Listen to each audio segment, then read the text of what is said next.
Hey everyone, hope you're doing well. I'm Lucas and welcome back to yet another League Racing video on the channel.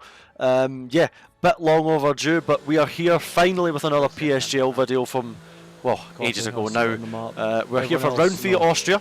Yep. On the screen now I'm showing the results of the first 2 races. So we have Bahrain and USA, those were the results. Just to give a refresher, I guess, going into round 3 of the season. Here at Austria, starting our first run of Q1. And yeah, apologies for the lack of content, I guess, recently. I mean, as I'm doing this voiceover, it is the 21st of October, so it's been a long time since I did this race. Been, yeah, fully focused on F1 esports, but I do wanna. I've not forgot about you all. Don't worry. I am, yeah, I wanna keep content flowing, but only when it, doesn't interfere with my other commitments, naturally, with F1 esports being as intense as it is this year, trying to fight for the championships. So yeah, thank you for being patient with me. Hope you're all having a great day, and yeah, so far we are through the middle sector now of this lap here at Austria, heading now through to the final sector now. That was one of the worst explanations I've ever done in a live commentary or a post-com, whatever way you want to word it. My goodness, I'm rusty. But anyway, last corner now to get our first run on the board. And it is a 103.893, which should be good enough to put us through with one run. Yeah, as you can see now, P7 at the end of the session with just the one banker lap, so that's us now saved. Effectively 2 sets for Q2. 2 new sets, I should say, for Q2, and then 2 new sets for Q3, which puts us in good stead for the qualifying. So yeah, heading through turn 1 now. This is our Q2 lap now, our first run, I believe. It might actually be our one and only run this session. I'm not too 100% sure at the moment, but yeah, up in the delta now by 0.11. Cheeky little non-existent, non-efficient slipstream there. Whether it gained me anything, I actually don't know. Missing the apex of the downhill 4th gear. Downhill 4th gear? No, turn 4, not 4th gear. Going, yeah, very easy to miss that apex actually. Yeah, through the middle sector split now, 0.325. Quite a bit up in the delta now, so yeah, sort of grooving into the lap a bit. One more sector to negotiate. Getting the curb nicely, using all the road in the exit. Very easy to throw it all away right at the end. Nice and smooth, but yeah, that puts us on at 103.743. And as you can see, I thought the lap was a bit worse than it actually was. So yeah, that was us through, I believe, with yeah, with just one set of new tasks. So it gave us effectively 3 new sets to use. If we wanted to. I don't think we did, maybe we did, maybe we didn't, I can't fully remember. But yeah, this is our first attempt now on new tyres in Q3. So yeah, now it's sort of crunch time, I guess. 4th gear for this hairpin. You can use 3rd, depends on what your preference is, depends on your style, so many different things. But yeah, this was also pre-patch as well. This was before they changed some things. This was a long time ago, this league race, so yeah, this was actually pre-patch when you could do different things on setup as well. So yeah, there will be some differences now. If you're watching this when it's actually released, don't yeah, don't go too crazy when you see like maybe certain lap times or certain corners, because yeah, it's probably quite a bit different now, given that yeah, quite a bit's changed, I guess. But as you can see, our teammate By Burmond taking the provisional pole position time, coming around the final corner now, and we do a 103.740. Not a sensational lap. And as you can hear me say, making a mistake in the hairpin. So now, cutting on board to ourselves, and this was actually a very important moment in the qualifying. This was our first attempt, as we're cutting on to our actual final Q3 run of the session. What you just saw there was our first attempt on our last set of new tyres. So starting this last lap, we've just scrubbed the tyres an extra couple of % of wear, which is really, really not good, because now we are basically just going to lose time everywhere, no matter what, on this lap. So or at least into the theoretical potential that you could actually improve. So yeah, we've already sort of shot ourselves in the foot a little bit. going into this run, and so far it's not really materialised to be anything sensational. And we're down in P7 at the moment, so we really need to find a bit of time coming to the end of this lap. As you can see, understeering on entry, picking the car up a bit, but then you can see the rear now starting to go away from us, just as we sort of head towards the end of the middle sector. We just start to lose the rear more and more as a consequence to, I guess, just having to do that extra lap. Re-end already going mid-corner through the penultimate corner, coming at the last corner, and absolutely no rear end left. And as you can hear, screeching in frustration as we didn't even improve on what wasn't even that sensational a lap. So that puts us, as it stands, P7. There you go. Puts us P7 for, the race.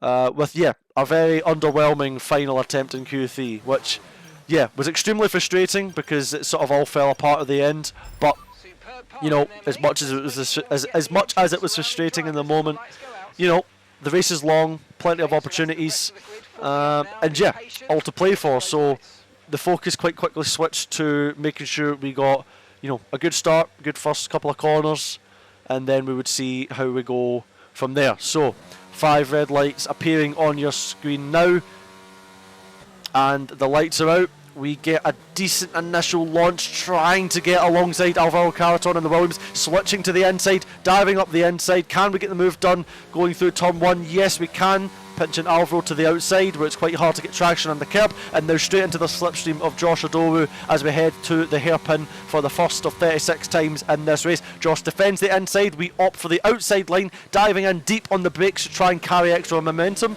but no move done there. Josh and Fabrizio now going side by side, just a little bit of friendly wheel banging as we head towards turn 4. Quite an active overtaking zone in this race. Josh goes deep into the corner. We have a little look up the inside of Fabrizio, which was probably a mistake on my part because I didn't quite see him closing the gap. And that has cost us massively because now we're down to P8 when we were up in P6. So with the power of, you know, lovely hindsight, we should have held back. But that is us now down one position, which was certainly not what we were hoping for at the beginning of this race. Jake Benham having a look at the around the outside of us a little bit as we headed towards, started the final sector, and now we've just got to really think about how we can sort of charge our way forward. We used quite a bit of battery in the first lap, as would everybody obviously, but now it's about sort of trying to regain that, you know, that form, that, you know, getting yourself back to normal. And Jake Benham having this running really close, so we're using battery heading towards the hairpin once again. We have a look at Alvaro? Yes, we do, but Alvaro moves really late in the braking zone. I think because he was going to run into the back of Brendan when you watch this back. Moving all over the place. Naturally, I was not happy about it, as you wouldn't be. As hell. You can hear me calling it illegal because I was so annoyed how he moved in the braking, but obviously watching it back, you can see he was doing it to avoid Brendan. And I was extremely... At this point I was really fired up. I had to waste more energy to defend from Jake there, who was really trying to put the hustle on at the beginning. But heading on to lap 4 now. Alvaro goes really wide into turn 1. DRS open now. We use a bit of battery, and this time we want to make sure we get the move done. So Alvaro, I think, realises that we've got the overspeed on him, backs out of the move, and that is us into turn 3, up into P7 where we started this race. So now on lap 4 we can sort of try to think about moving forward again from at least where we started. But saying that, we have now cut onto we're now P6. I believe our car must have pitted because we've now cut to lap 17, because naturally in these sort of first stint to Austria it sort of turns into a DRS train as we then dive into the pits on the end of lap 17. And our strategy here was to go for the maximum undercut, try and gain as much track position as we could, and then hang on to anybody around us with fresher tyres at the front of the train. So the whole strategy here was to sort of leapfrog ourselves up from P6 with an undercut, and then use track position to advantage, and sort of, if anybody re-overtook us on fresher tyres, to sort of sit behind them, because at Austria you have 3 DRS zones. So that was the strategy. Jake Benham put in with us on the exact same strategy, as you can see. And on this outlap you can see blasting the battery, and these mediums have a pretty decent undercut, I think, around Austria. So naturally at this point in the race it was about maximising this undercut. We want to make sure this lap's nice and clean. We're using a bit of battery as well because we want to make sure that we're, yeah, making use of, you know, the opportunities available. And yeah, we will see, looking at the minimap, how many cars decide to peel into the pit lane. I believe we have a few. I can't see 100% who, but apparently, as you can hear, Anton, our engineer, saying Longy, for example, continued on. As do quite a few cars, but we do have a few people in the box, as you can see. Patrick Sipos, Matthias Van Erven, Fabrizio Donoso, Fabrizio notably, who I think he was maybe in front of us in that train, can't remember 100% before we pitted. But yeah, as you can see, the cars, 3 cars on pit exit on the, yeah, as we're heading through turn 1, and we are miles clear of Fabrizio Donoso. So at least initially, this undercut has worked very, very well. Jake Benham also getting the jump as we head on to lap 20 now, with quite a lot more cars making the box. And as you can see, Nico Longy on the inside of turn 1, we also get past. So does Jake Benham, and I believe Longy just slots in perfectly in behind there as well. So now up to P4 on the road with, I believe, only yeah, just Thomas Ronner there notably on his way out the pit exit. But as you're going to see, hang on, are we leading the race? Yeah, we are, bloody hell.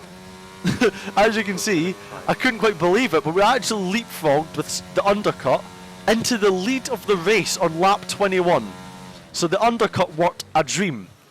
However, naturally now, as you can see, there was actually a half spin in the background with Nico Longy into turn 3. But yeah, well, I was cutting on a lot of laps because nothing really happened apart from that in these stages. But notably, yeah, now it's about all the faster cars who pitted later. As you can see, our teammate Barry fighting with Jake going into turn 3. This is where they gain the advantage. They've got the fresher tyres, they've got more grip, as they are going like fighting like crazy in the background now. As we are, yeah, just at this point we were just trying to make sure we had maybe just at least just enough battery to defend from somewhat of an attack. We didn't really expect to hang on this long in the race as we head on to the penultimate lap. So I know we've sort of cut on a bit quite quickly, but this is where the race sort of rises to a crescendo. This is where it all, you know, boils up. And as you can see, Ronner, who, if you remember, pitted on lap 21 compared to us on lap 17, yeah, much more grip, as you can see in the braking zone, flying up to the back of us now. And I knew at this point it was all going to come down to the last lap. It was all going to come down to, you know, and I mean, I couldn't believe I was in this situation, that I was somehow still in the lead of this race, having pitted earlier than almost anybody. At this stage, it just shows that sometimes track position is more important. It doesn't always work out like that. It quite easily in this race could have, you know, not worked. Had, you know, certain battles worked out differently. But here we are, going into the penultimate corner for the second last time in this race. Thomas Ronner glued to our gearbox, 310s back, and I knew I had to get creative. So, looking in our rear view mirror, trying to think tactically. So we move out to the right, slow down off the racing line as to not brake check Thomas, and try and sort of feint so that he doesn't get there, so that he maybe bails out of the DRS. But now, using our ERS, deploying, letting Thomas actually get ahead so that we get the DRS now, crossing the DRS detection. Now we have the DRS into the next corner. We're having a bit of wheel banging on the apex, getting the DRS, checking it's open, deploying the battery that we've saved, and somehow we are holding on to this position, blasting the battery, defending the inside, and we have held the lead on this last lap of the race. Somehow we've held on. And all I need to do now is pilot it through the end of the middle sector and through the final sector, not make any major mistakes, hang on, because then it'll be, you know, quite a remarkable victory, which I certainly wouldn't have seen coming from starting P7, but it just shows that you can't give up, you just got to keep going for it, and we've made it work today, and here we go. Let's go, baby! Yes! Woo! Let's go! Yes! That's how we do it! That is how we do it! Let's go! Yes! Oh! Oh! And as you can see, yeah, the adrenaline was certainly pumping in that race. And yeah, we managed to pick up Yeah, a pretty awesome win. And yeah, I hope you guys enjoyed watching the video. Have a great rest of your day. Yeah, be sure to like and subscribe if you want to see more League Racing content like this in the future. Hopefully I'll have plenty more to come. But until then, take care everybody. Thank you so much for watching, and I'll see you guys next time. Take care. Ciao.